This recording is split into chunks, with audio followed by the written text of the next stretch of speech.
بك خير الخلق كلهم هو الحبيب الذي ترجى شفاعته لكل هول من الأهوال لمقتحم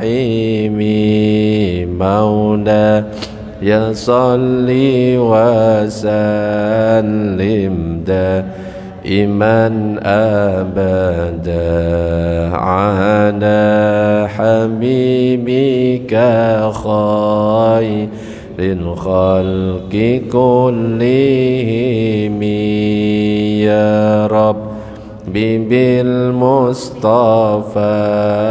بلغ مقاصدنا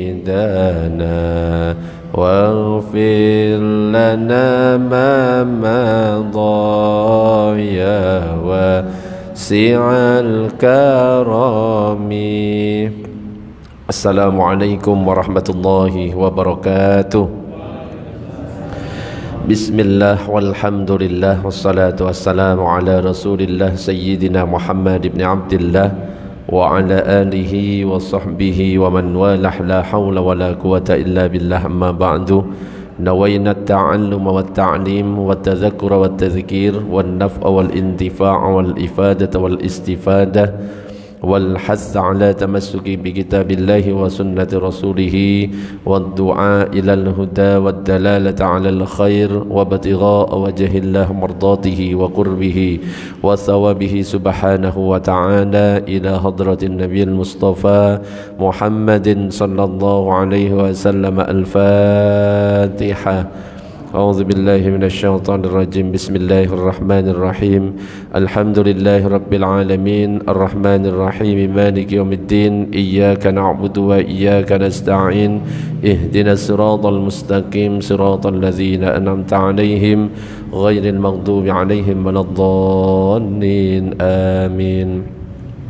Para jamaah, Bapak Ibu yang dirahmati oleh Allah, alhamdulillah pada kesempatan malam ini kita masih diberikan kesehatan oleh Allah, masih diberikan kesempatan untuk bisa melaksanakan sholat maghrib berjamaah. Mudah-mudahan kita senantiasa diistiqomahkan dalam ketaatan kepada Allah. Amin ya rabbal alamin. Jamaah, Bapak Ibu yang dirahmati oleh Allah, pada kesempatan malam ini yang akan kita bahas adalah kelanjutan kajian kitab Lubabul Hadis, kitab yang ditulis oleh Al-Imam Jalaluddin As-Suyuti, dan kita sudah sampai ke bab yang ke-7. Dikatakan dalam kitab Lubabul Hadis ini, qala al-musannifu rahimahullahu ta'ala wa nafa'ana bihi wa bi'ulumihi fid dharaini amin. Al-babus sabi'u fi fadilatis siwak. Bab yang ke-7 mengenai keutamaan bersiwak.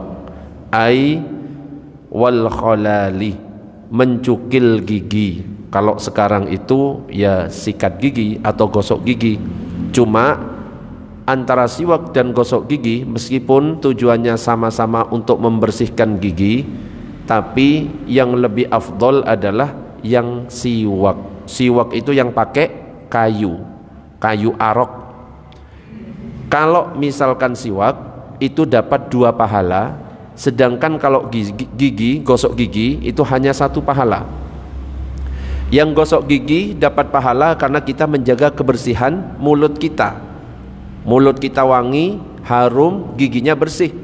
Nah, sedangkan kalau siwak itu dapat 2. Di antaranya apa? Yang pertama, di samping kita bisa membuat mulut kita wangi, gigi bersih, maka yang kedua kita mengikuti sunnah Rasulullah.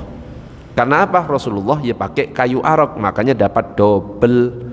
Tetapi insya Allah dua-duanya dapat pahala karena tujuannya adalah untuk kebersihan. Di mana ada pepatah Arab yang mengatakan an-nadhafatu minal iman. Kebersihan itu adalah sebagian dari iman. Itu bukan hadis, tapi itu pepatah Arab. Cuma meskipun bukan hadis, maknanya benar. Ruwiya an Abi Hurairah radhiyallahu anhu anna Rasulullah sallallahu alaihi wasallam qala at-taharatu arba'un qassus syaribi wa halqul 'anati wa taqlimul adhfari was siwaku rawahul Bazzar wa Tabrani an Abi Darda. Diriwayatkan dari Sayyidina Abu Hurairah radhiyallahu anhu bahwa Rasulullah sallallahu alaihi wasallam bersabda, suci itu ada 4. Jadi sekali lagi, suci itu ada 4. Di antaranya 1, menggunting kumis. Jadi mencukur kumis itu sunnah. Berbeda dengan jenggot. Kalau jenggot itu jangan dicukur sampai habis. Ya minimal ada sisa-sisanya lah, kayak Abah Muhtarom ya. Itu sunnah. Ya tapi jangan sampai nggak terawat ya, kayak sapu ya, sampai kayak kemucing ya, kan nggak enak dilihat. Sing rapi, sing bagus. Jadi jenggot itu bukan wajib tapi sunnah. Sedangkan kalau kumis sunnahnya dibersihkan, dicukur. Kalau jenggot dipelihara, dijaga baik-baik, jangan sampai tidak terawat. Jadi yang pertama menggunting kumis, yang kedua mencukur bulu kemaluan.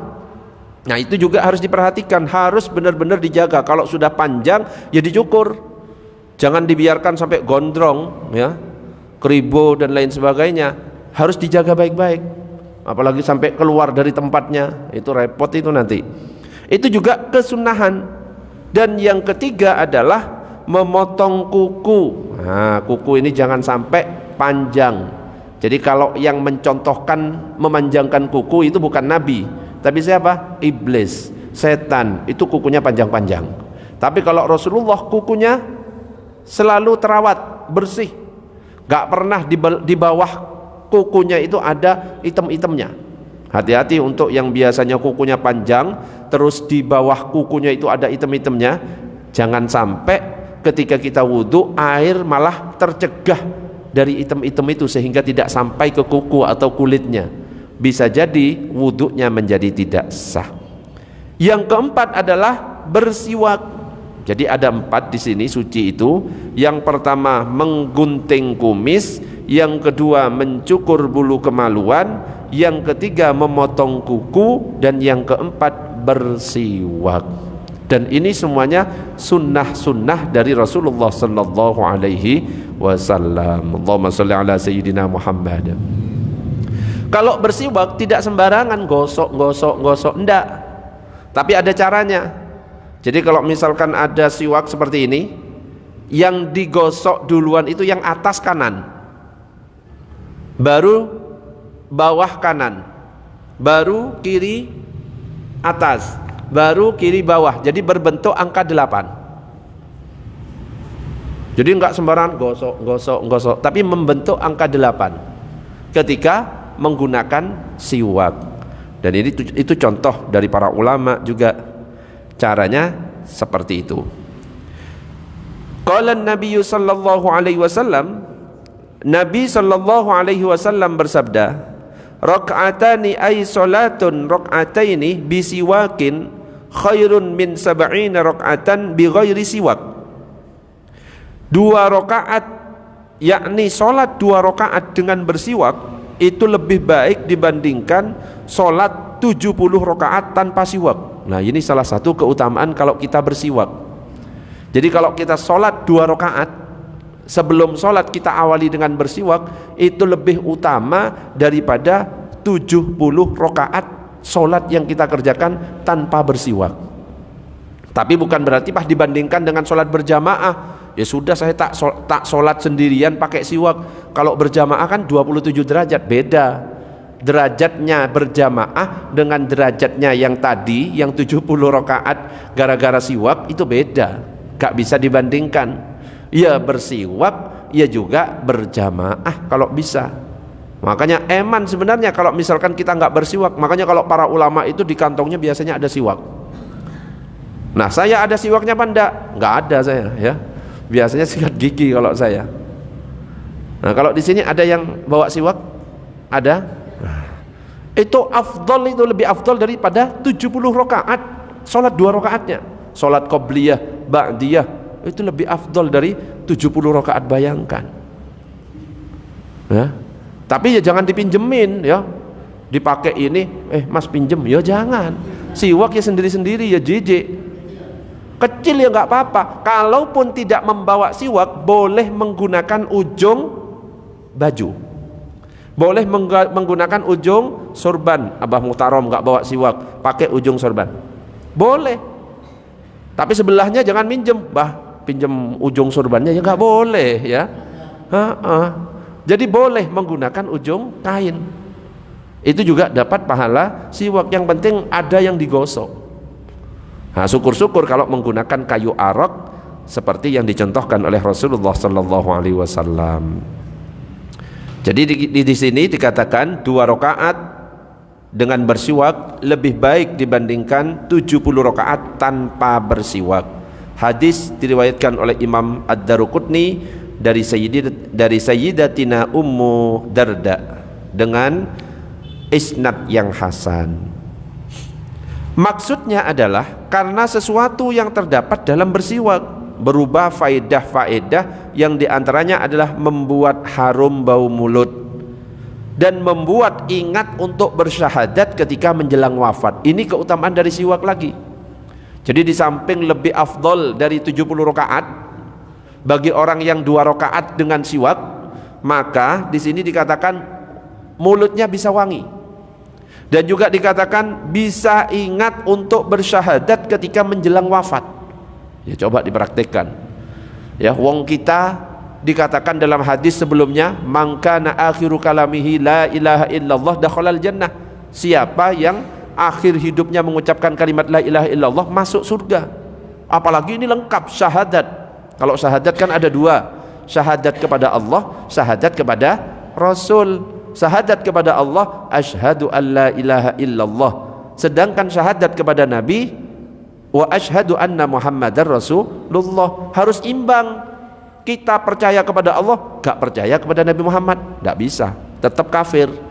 Kita percaya kepada Nabi Muhammad tapi ingkar kepada Allah, tetap kafir.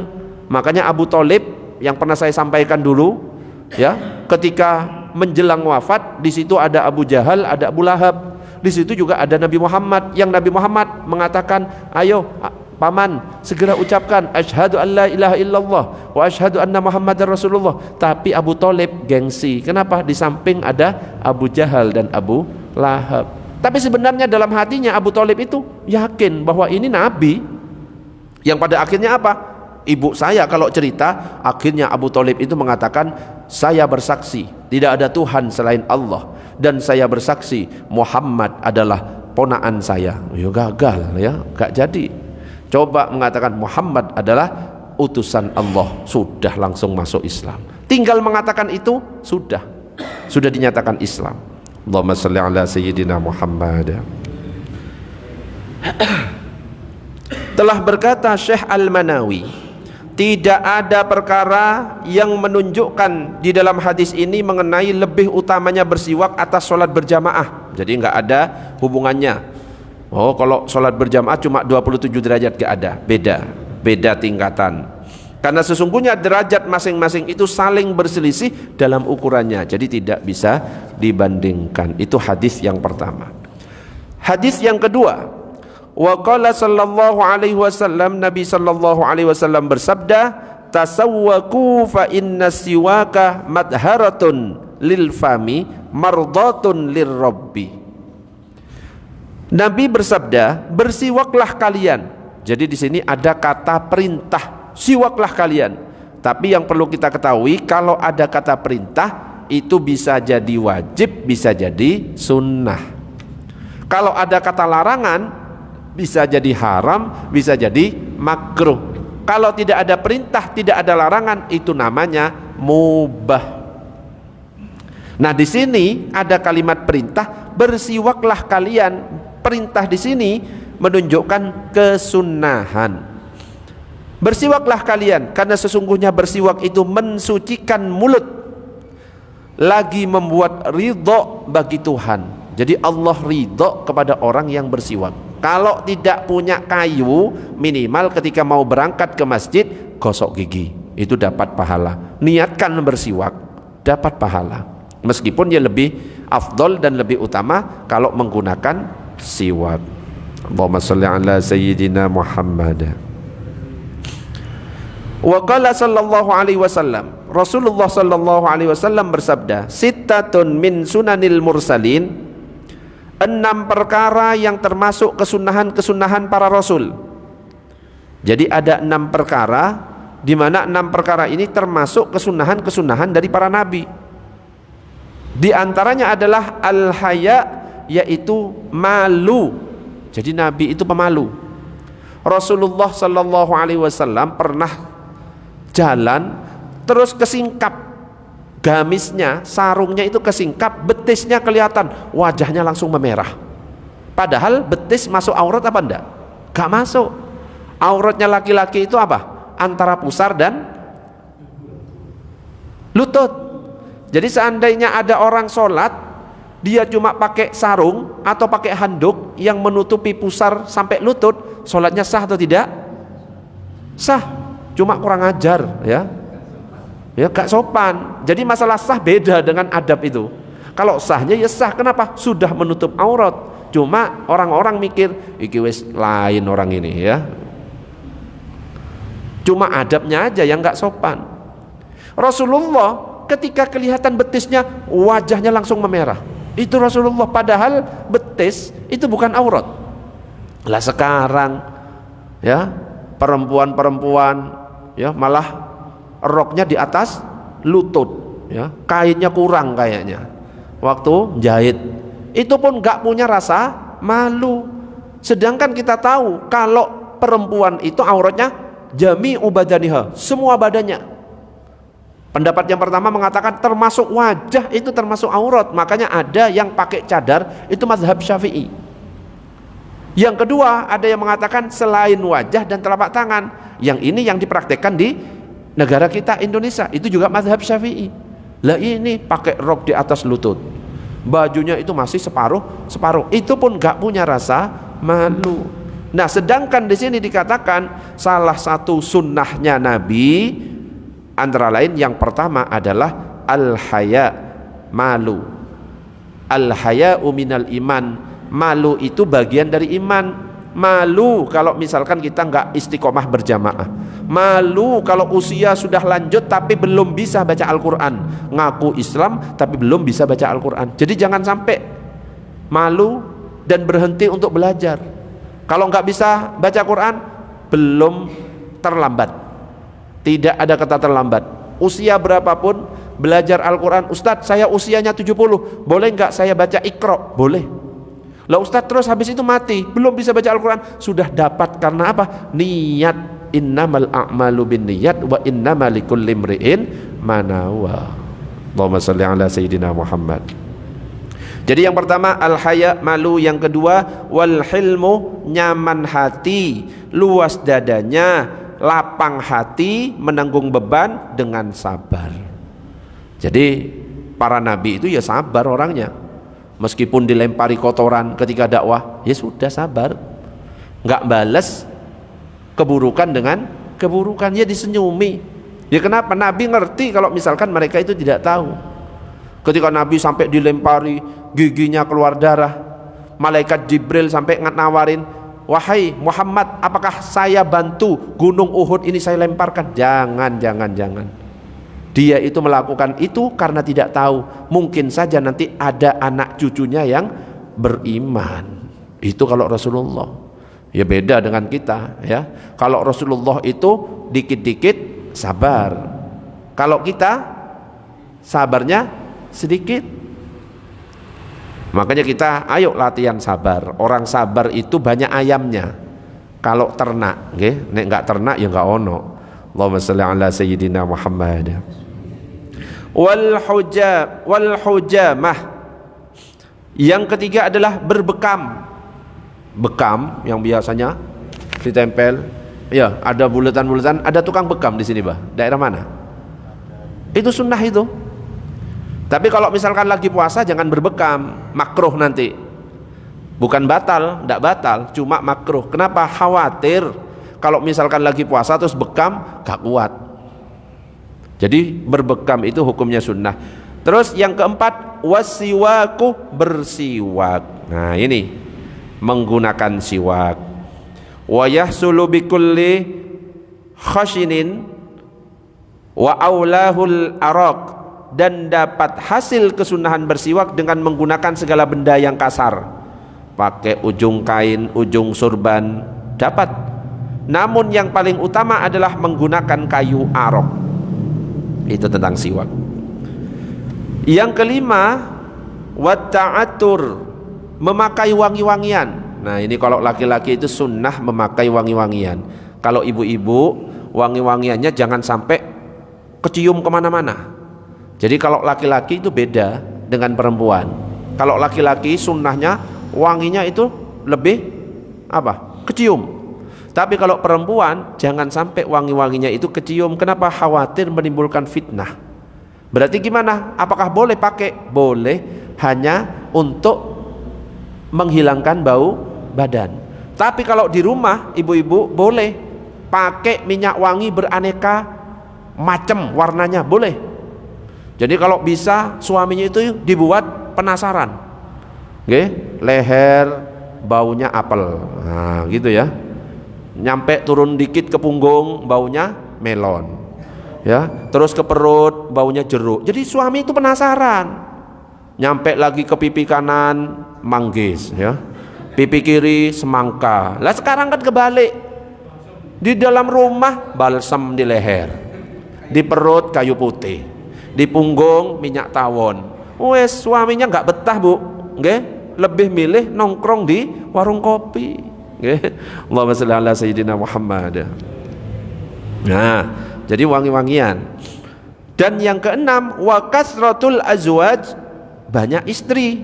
Nah, itu Rasulullah ya, sing di sini wes gak usah dipraktekkan, cukup dijaga baik-baik di rumah, insyaallah nanti tuwek-tuwek dewe, matek-matek dewe, lo ngawur. Ya ndak, insyaallah panjang umur semuanya, amin ya rabbal alamin. Sebelum dilanjut sampai di sini ada pertanyaan? Ya, monggo Pak, silakan. Gimana? Pakai siwak? Oh ya, di antara keutamaannya lagi, itu banyak sebenarnya keutamaan-keutamaan. Ini baru beberapa saja. Di antaranya apa? Tidak menyebabkan cepat pikun. Kalau pakai siwak, hafalannya mudah, banyak ya. Terus apa lagi? Diridhoi oleh Allah. Sholatnya 70 rakaat lebih utama, lebih utama dari 70 rakaat, dan banyak yang lainnya. Banyak ya, tidak hanya yang disebutkan ini, banyak dalam kitab-kitab keutamaan siwak itu. Ini cuma sebagian-sebagian saja. Oke, ada lagi pertanyaan sebelum dilanjut, monggo. Jadi mau sholat ya siwakan dulu. Gosoknya di awur Ustaz, enggak angka 8 boleh? Ya boleh, tetap dapat pahala siwak. Kalau memang pengen yang lebih utama, ya dengan cara yang tadi itu. Wa qala sallallahu alaihi wasallam, Nabi sallallahu alaihi wasallam bersabda, salasatun wajibatun ala kulli muslimin. 3 perkara yang wajib atas setiap muslim. Jadi ada 3 perkara yang wajib atas setiap muslim. Tapi yang dimaksud wajib di sini adalah sunnah muakkadah, sangat ditekankan, bukan wajib fardhu, bukan. Sangat ditekankan sekali. Apa saja? Yang pertama adalah al-ghuslu yaumal jumu'ah, mandi pada hari Jumat. Jadi sebelum kita Jumatan itu sangat ditekankan sekali untuk mandi. Yang kedua, wasiwaku, bersiwak. Yang ketiga, wamassut tibi, menyentuhkan wangi-wangian. Jadi di hari Jumat mandi, ya siwak, ya juga pakai wangi-wangian. Dan itu juga pakai wangi-wangian itu ya nggak harus di Jumat juga, di hari-hari lain juga dianjurkan untuk pakai wangi-wangian. Ada lagi di sini dikatakan ruwiya an Aisyah radhiyallahu anhu an Ruwiya an Aisyah radhiyallahu anha anna Nabiy sallallahu alaihi wasallam qala, kata Sayyidah Aisyah, Nabi sallallahu alaihi wasallam pernah bersabda, salasun hunna alayya faridatun wa hunna lakum sunnatun, as-siwaku wal witru wa qiyamul lail. 3 perkara atas diriku itu adalah fardu, namun 3 perkara itu bagi kalian sunnah. Jadi ada 3 perkara bagi Nabi hukumnya fardu, tapi bagi kita umatnya hukumnya sunnah. Apa saja 3 itu? Yang pertama adalah as-siwaku, siwak. Jadi bagi Nabi wajib, bagi kita sunnah. Kenapa kok kita sunnah? Karena Nabi tidak mau kita ini repot. Coba seandainya siwak wajib, repot nggak Pak? Repot. Yang kedua adalah witir. Witir itu bagi Nabi wajib, sedangkan bagi kita sunnah. Witir berapa rakaat? Minimal 1. Yang biasa kita kerjakan berapa saat Ramadan? 3. Terus total yang paling banyak berapa? Maksimal 11. Itu witir. Nah ini kok dari tadi ono panggilan-panggilan berkali-kali, ini penting kayaknya ini. Tak pencet dulu.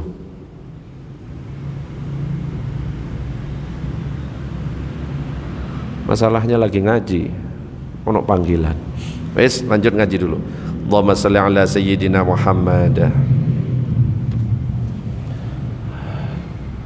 Wa qala sallallahu alaihi wasallam, tibu afwahakum bisiwaki fa innahu tariqul Qur'an.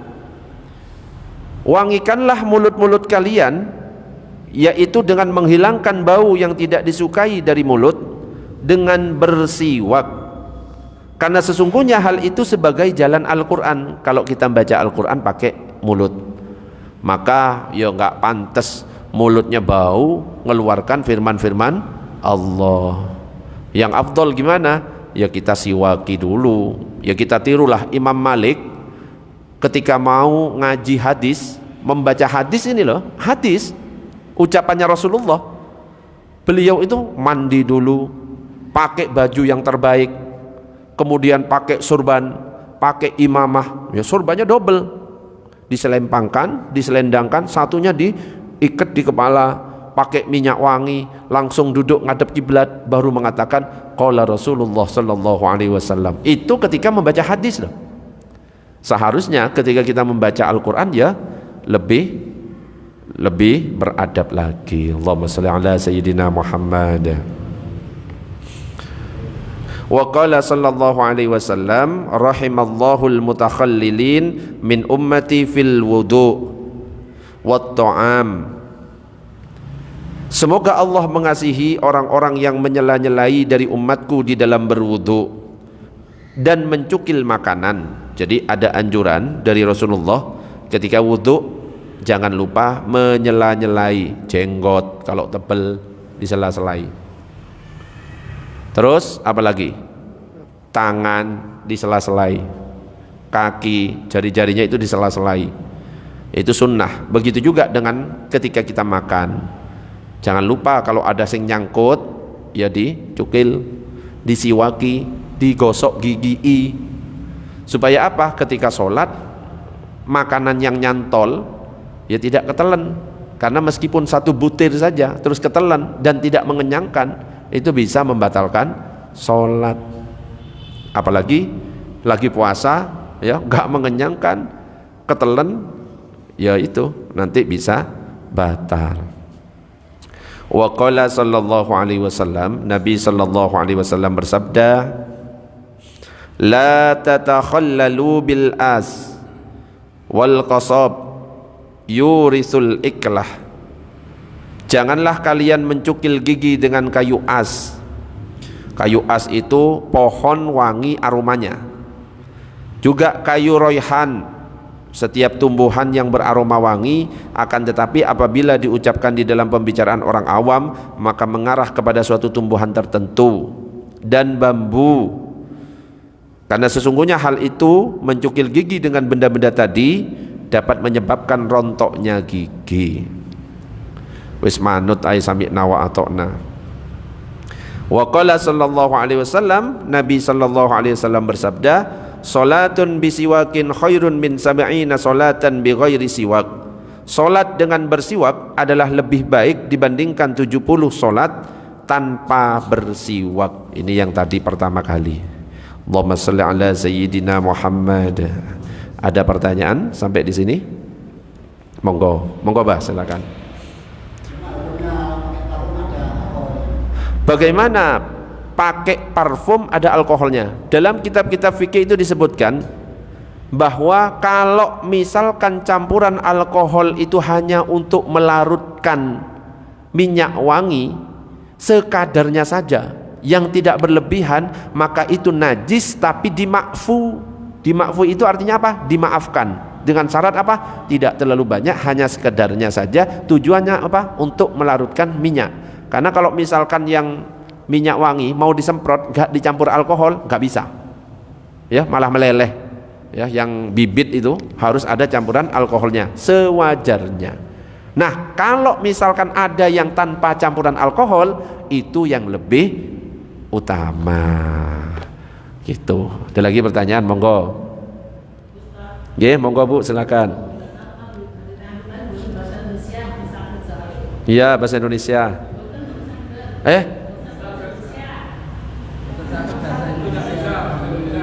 Siapa? Oh iya, monggo monggo, nanti diartikan.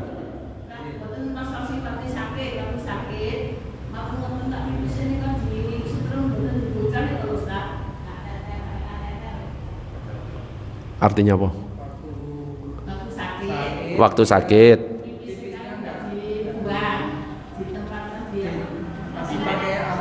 Oh iya iya iya. Ada orang sakit pipisnya pakai yang diselang ya. Nah, gimana dengan sholatnya? Pertanyaannya.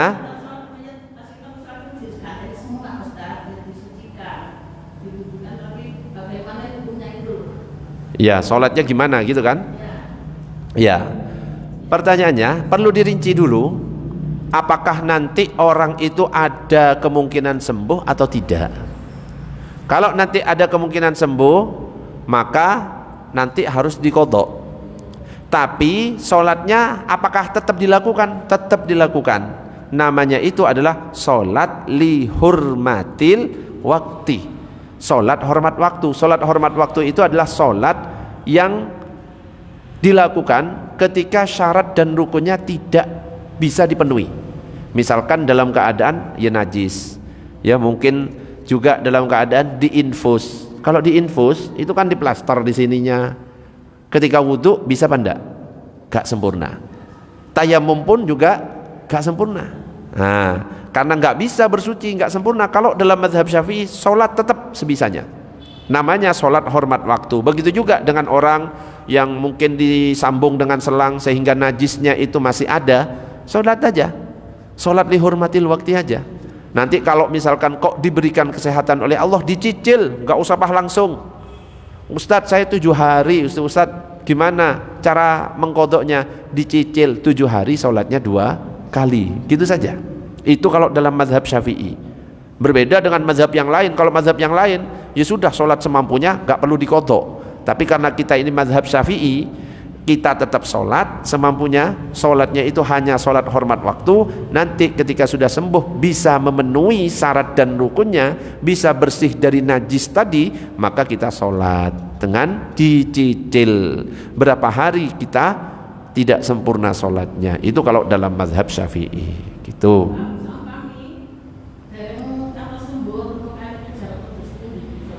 Apa artinya? Meninggal.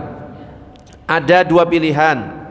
Kalau misalkan ibu pakai di luar mazhab Syafi'i, ya sudah, yang penting dia sudah sholat hormat waktu. Kalau di luar mazhab Syafi'i, karena di luar mazhab Syafi'i ada yang mengatakan sholat semampunya dan tak perlu diqadha.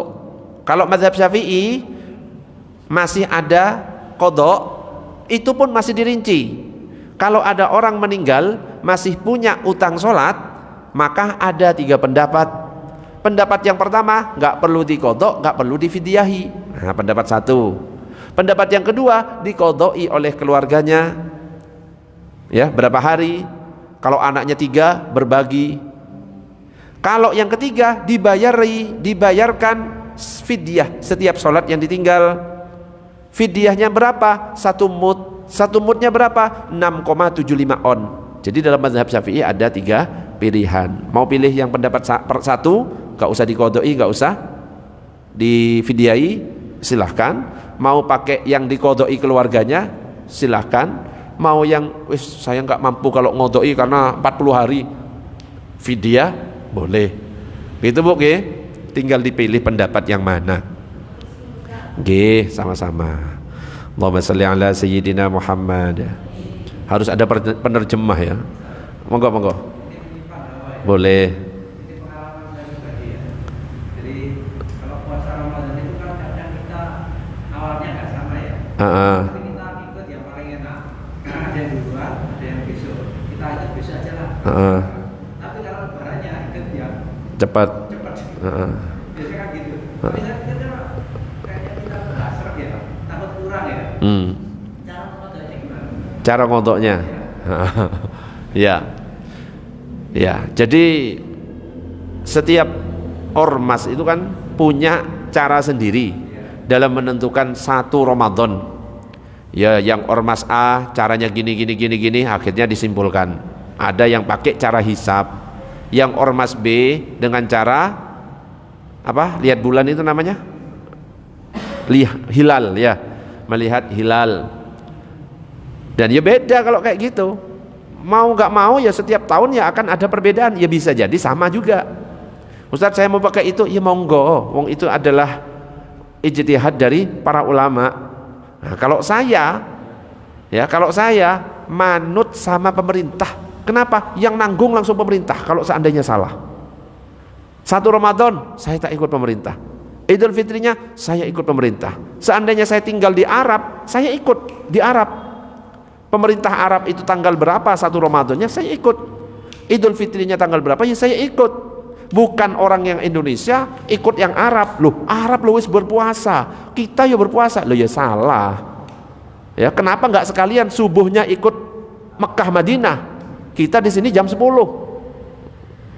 Kok nggak konsisten? Kok malah ikut cuma puasanya? Ya sholatnya sekalian, duhurnya sekalian, beda. Ya, matahari, bulan beredar sedikit, ya bisa beda. Wong muncul sedikit sudah satu Syawal, 1 Sa'ban, 1 Rajab. Apalagi selisih Indonesia dengan Arab berapa? 4 jam. Itu kalau saya manut sami'na wa ata'na dengan pemerintah. Kenapa? Ya kan sudah dikatakan dalam Al-Quran, ati'ullah wa ati'ur rasul wa ulil amri minkum. Taat kepada Allah, taat kepada Rasul, dan juga pemimpin kalian. Selama tidak maksiat, taat. Dan itu yang ngumpul itu seluruh ormas malah.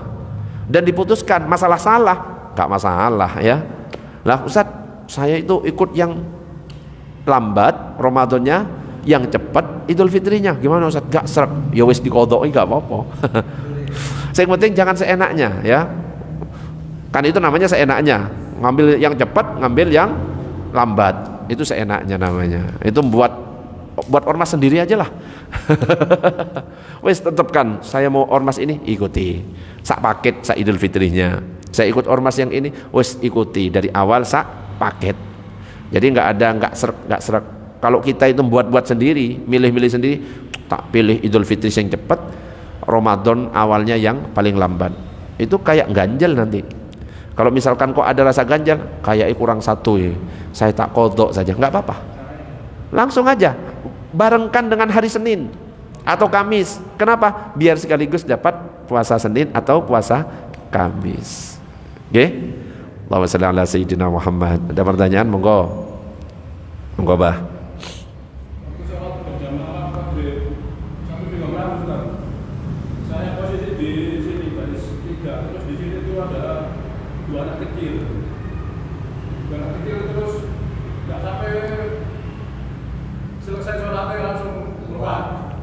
Gak sampai salam.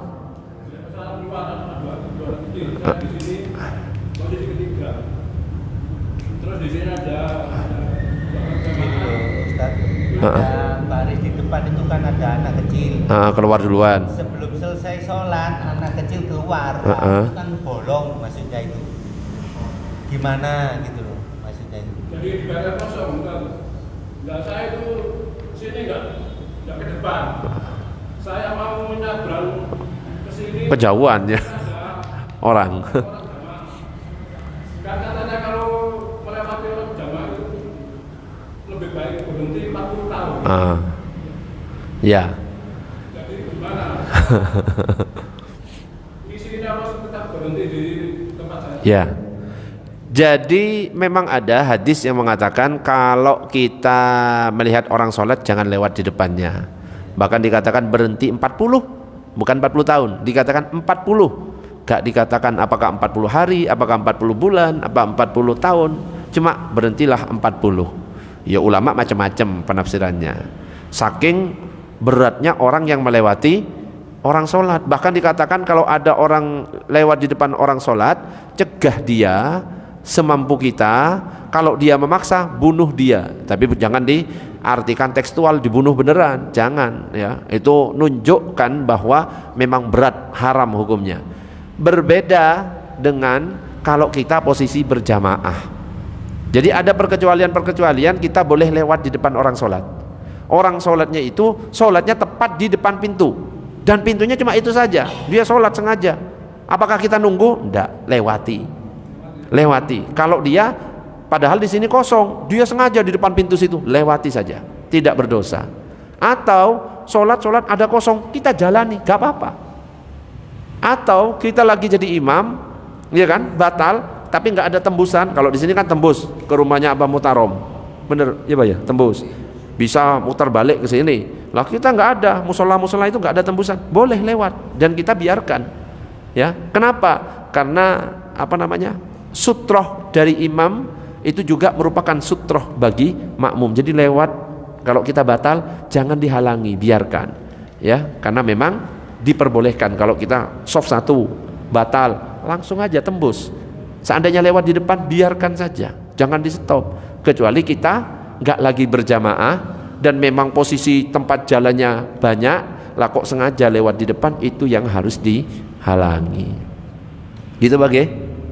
Jadi harusnya jalan, tapi jalannya nggak sembarangan, pelan-pelan, tutup sampai nyampe ke tempatnya. Allahumma shalli ala sayyidina Muhammad. Terakhir, karena waktunya mau habis, dan ini juga hadis terakhir. Wa qala sallallahu alaihi wasallam, Nabi bersabda, ma zala Jibril yusini bisiwak hatta khashitu ayyadradanna asnani. Dikatakan di sini Nabi sallallahu alaihi wasallam bersabda, tidak henti-hentinya malaikat Jibril mewasiatiku untuk bersiwak hingga aku khawatir akan benar-benar tanggal gigiku. Wa qala sallallahu alaihi wasallam, Nabi bersabda, umirtu bisiwaki hatta khiftu ala asnani. Aku diperintahkan untuk bersiwak hingga aku khawatir terhadap gigi-gigiku. Wallahu a'lam bissawab. Berapa menit lagi?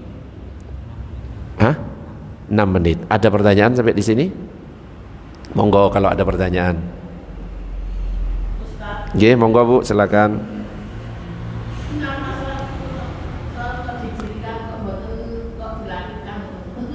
Kenapa sholat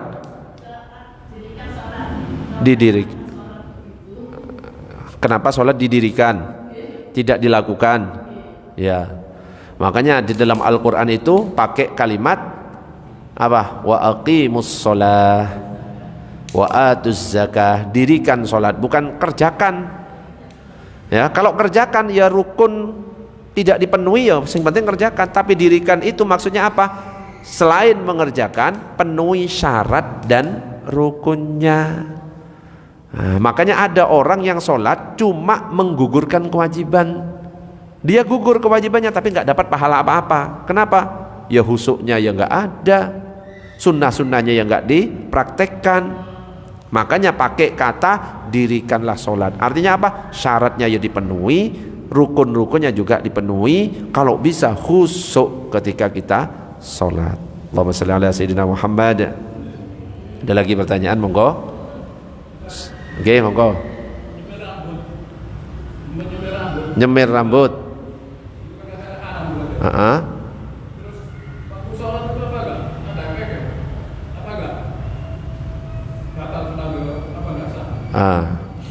Nyemir rambut dengan hitam hukumnya haram. Yang boleh itu adalah nyemir rambut selain hitam, pirang, kuning, merah, hijau, kayak pelangi. Tapi kalau itu sudah menjadi kebiasaan orang fasik di luar sana, ya, hijau, kuning, maka jangan dilakukan. Jadi memang yang haram itu hitam. Kenapa? Khawatir nanti ada penipuan. Ya, padahal usianya sudah 50 karena rambutnya disemir jadinya kayak muda, kayak usia 18 tahun. Kan yang lain kan ternyata usianya sudah, kecuali bagi perempuan atas izin suami dan suami yang pengen. Karena perempuan itu tugasnya adalah apa? Menyenangkan suami. Suami lebih senang kalau dia rambutnya hitam, boleh. Yang penting izin dan diizinkan oleh suami. Atau dalam keadaan perang. Ya, orang-orang boleh menyemir rambut warna hitam kalau dalam keadaan perang. Tapi selain itu hukumnya haram. Makanya kalau mau nyemir ya coklat. Makanya Habib Umar, ya, jenggotnya warna apa? Coklat. Ya, apakah sah utat sholatnya? Lah kan dilihat bahannya. Kalau bahannya nggak tembus air, ya nggak sah. Tapi kalau bahannya tembus air, seperti pakai henna, tahu henna? Kayak pacar yang di sini itu tembus air. Nah, biasanya yang dipakai diwarnai coklat, itu pakai itu. Dan tembus air, tidak masalah. Termasuk kalau misalkan warna hitam, warna kuning dan memang tembus air, ya dilihat bahannya. Kalau bahannya cat tembok, ya, beton apa, ya, itu ya nggak tembus kalau kayak gitu. Ya dilihat bahannya. Oh, ini tembus air enggak? Oh, tembus air, sah sholatnya. Apa?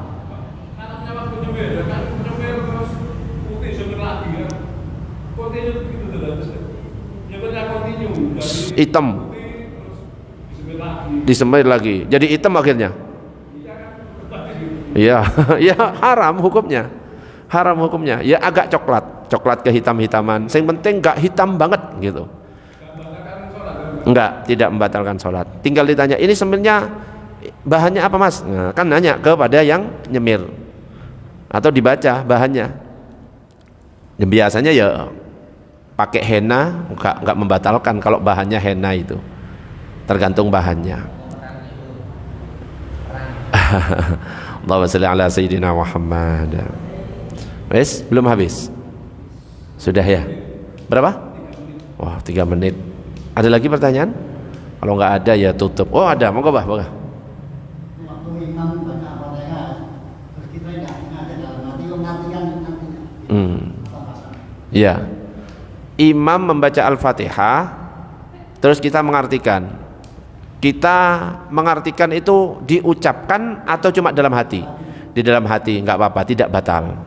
Tapi kalau diucapkan Bismillahirrahmanirrahim, diucapkan dengan nama Allah yang Maha Pengasih, batal itu ya. Karena bahasa Indonesia.